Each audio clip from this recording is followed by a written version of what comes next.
Hey everybody, hope y'all having a good week. Today we're going to talk about carbs. This is going to be a longer review because there's a lot of things that we have to talk about with this. So let's get started. Carbs serve as fuel and building blocks. So monosaccharides, they are the simplest carbs or sugars. They are multiples of CH2O. The best known is C6H12O6, which, yes, is glucose. So what it means by multiples of CH2O is if, let's say, the H is 8, then the C and the O would be 4, because 4 times 2 is 8.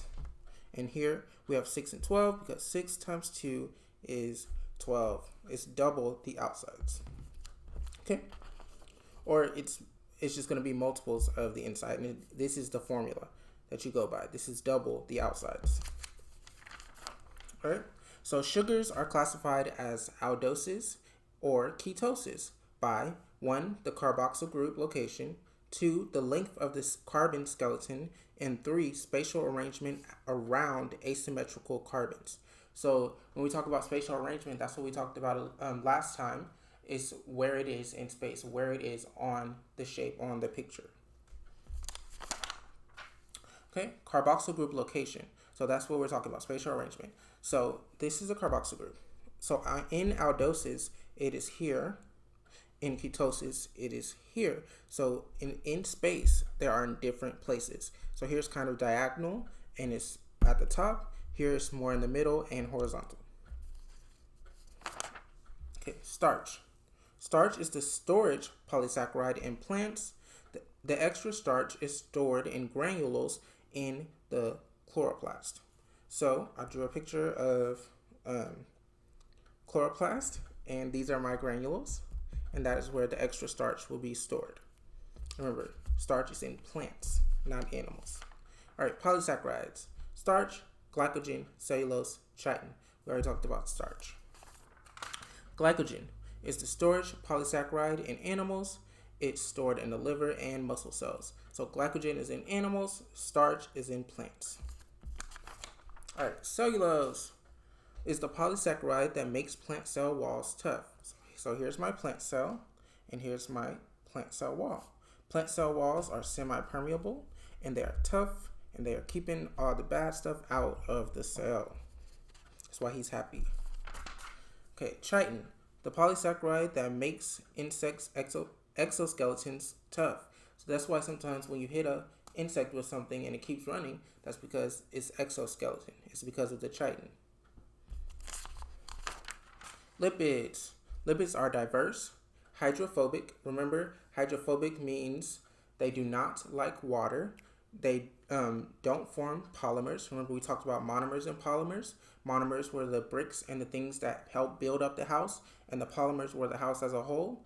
The most important are fats, phospholipids, and steroids. All right, fats are made from glycerol and fatty acid, and they are used for energy storage. Glycerol. Glycerol is a 3-carbon alcohol with a hydroxyl group attached to each carbon backbone. So it's attached to each carbon backbone. Okay. Fatty acid. Fatty acid is a carboxyl group attached to a long carbon skeleton. And we should go over those later. Saturated. Okay, so we're going to talk about saturated and unsaturated fats. So saturated is when it's solid at room temperature. So for my picture, I put a stick of butter.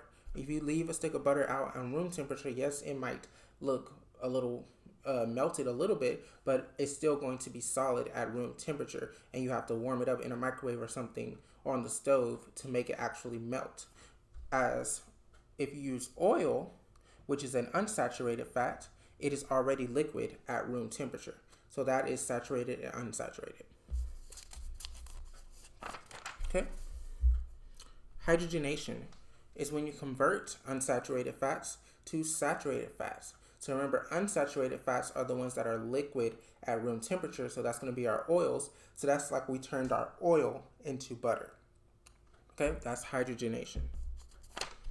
All right, so let's talk about phospholipids. So phospholipids are two fatty acids and a phosphate group attached to glycerol. So the tails are hydrophobic and the heads are hydrophilic. So here we have a phospholipid bilayer. So what I don't have is the water. So the water is going to be on the outside here and here. And what it's protecting is going to be on the inside with the tails. So remember, the tails are hydrophobic, so they don't like water, right? So it's going to be like this. The water is going to be outside on the heads who do like water. So the heads are hydrophilic and the tails are hydrophobic. So it's going to protect the tails from the water that's on the outside. And that's the phospholipid bilayer. Okay, steroids are lipids with a carbon skeleton with 4 fused rings. An example of a steroid is going to be cholesterol. We'll talk more about steroids later and how rings are formed later. Proteins are polymers of amino acids linked by peptide bonds, and they are very involved in cells. And of course, we're going to talk more about proteins. All right, protein function. 1, structural support. 2, storage. 3, transport. 4, cellular communication. 5, movement. 6, defense against foreign substances. Okay, so that's all we're going to talk about today, and we'll have another video up tomorrow, hopefully. All right, see y'all then. Bye-bye. Remember, if you have any questions, you can email me, leave a comment below, message me in the group me. All right, thank you. Bye-bye.